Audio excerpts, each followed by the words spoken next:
Alignment మారాలంటే సర్కారు మారాలేమో, మంత్రి పదవి కావాలంటే మాట్లాడాలేమో ఏదో ఒకటి.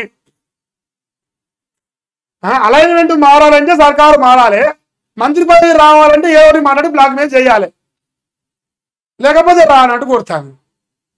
మా అన్న నువ్వు ఎంత బ్లాక్మెయిల్ అయితే మా అన్న మంత్రి పదవి ఇయ్యడు. మా అన్న అమరాబాద్ పులి, మీ లెక్క కాదు. ప్రభుత్వాన్ని స్తంభింప చేస్తేనే పరిష్కారం కాదు, ప్రభుత్వాన్ని బ్లాక్మెయిల్ చేస్తేనే పరిష్కారం. రివర్స్ చెప్తాను. 3 ఫీట్లు రేవంత్ రెడ్డి చరిత్ర నాకు తెలియదా తెలుసా? మహబూబాబాద్ పోతే ఆయన పెద్ద బ్లాక్మెయిలరు, ఆయన కన్నా మించిన బ్లాక్మెయిలర్ అయ్యి ముఖ్యమంత్రి పదవి కోసం అంటారా, ముఖ్యమంత్రి గారిని మంత్రి పదవి కోసం మాట్లాడతాను. రేవంత్ రెడ్డి కింద పనిచేస్తాను నేను. బ్లాక్మెయిలరా 3 పాయింట్లు మారొచ్చున్నా, తెలంగాణ ద్రోహేనా ఇక అన్ని పోయినాయి, మంత్రి పదవి చాలు.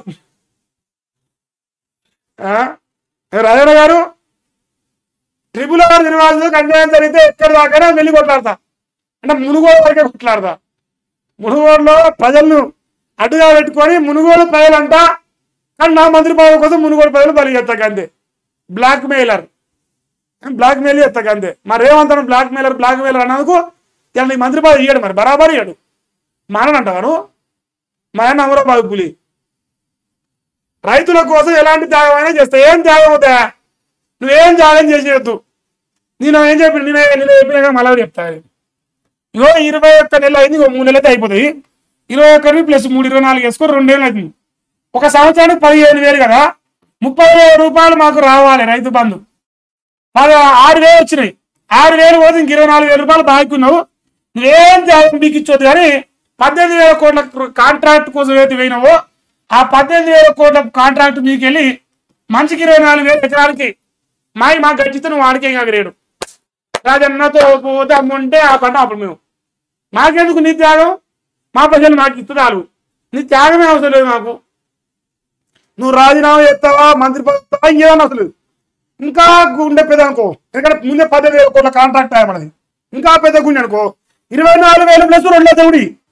ఎందుకంటే కేసీఆర్ లంగా కేసీఆర్ దొంగ మేము ఒత్తి ఇగురు పెడతా అని చెప్పినా మరి నువ్వు ఇగురు పెడతాలేదా? మరి తప్పదు. తప్పప్పుడు మరి ఊర్లలో పోతే 2 లక్షల రూపాయలు అడుగుతారు. ఇప్పుడు రైతు రుణమాఫీ ఆ పైసలు కూడా ఇచ్చేసి నీ మంత్రి పదవి వస్తుంది. తర్వాత అదే వస్తుంది, నేను చూసుకున్నాం పో.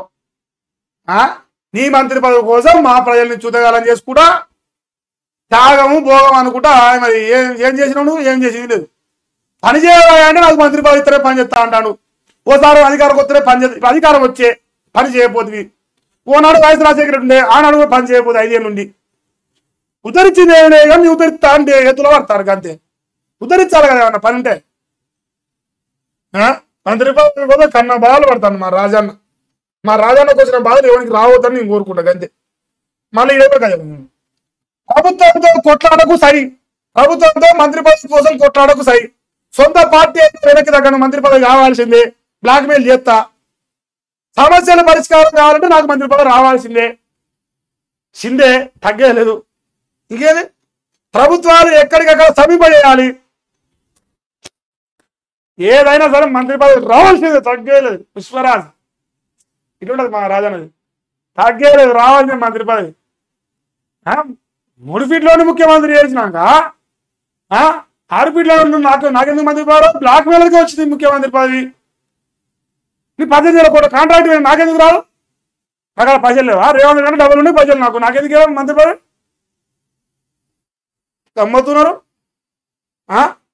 అబ్బా మామూలుగా చేస్తే కాదు, వేరే మంది సిద్ధంగా అమ్మ సిద్ధం అంట. నా సొంత పదవికి అన్యాయం జరిగితే ఊరుకోను. ఏది నీ సొంతం?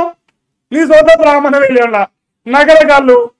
నీ సొంతం అంటే మునుగోడు రాదు, మాది సొంతం. మీ పుట్టిన మా అయ్య పుట్టిండు, మా తాత పుట్టిండు, మా ముత్తాత పుట్టిండు, మీ వీడ పుట్టినాడు, మా సొంతం అవుతుంది. నీ సొంతం అవుతుంది. మీ నాయన బ్రాహ్మణ వెళ్ళే, మీ తాత బ్రాహ్మణ వెళ్ళే, మీది బ్రాహ్మణ వెళ్ళే ఉన్నా, బ్రాహ్మణ వెళ్ళే ఉన్నా. మరి ఇప్పుడు ఏ రకంగా నీకు సొంతం అవుతుందా? పరాన్న జీవి నువ్వు, బతుకొచ్చును మా కాడికి, బతుకొచ్చును కదా. ఈ శరప్పాడుగాను నా ప్రాంతం వరకు అన్యాయం జరిగితే ఊరుకోని అంటాను. లేసో పొడిచిచ్చినట్టు మాకేమో ఉద్ధరించి దాచిపెట్టించినట్టు. నీ ఆస్తులకి వెళ్ళాను, మాకు రూపాయి ఇచ్చినవా? 18,000 కోట్ల కాటానికి వెళ్ళి పైసలు పంచుతున్నావు. మరి మాకేం మేరక అవి మా పైసలేనా? మా కేసీఆర్ విన్నామని చెప్పి ఏమో కచ్చామంటావు నువ్వు ప్రాజెక్టు అది కూలిపోయిందంట. కేసీఆర్ చెప్పింది వీడియో ఉంది రేపు పట్టుకొత్తా. నువ్వు కట్టిన కసండి కాంట్రాక్ట్లు మరి. ఇది ఒక వచ్చినంట మా బాసు కడితే మా అన్న గులకొచ్చినంట.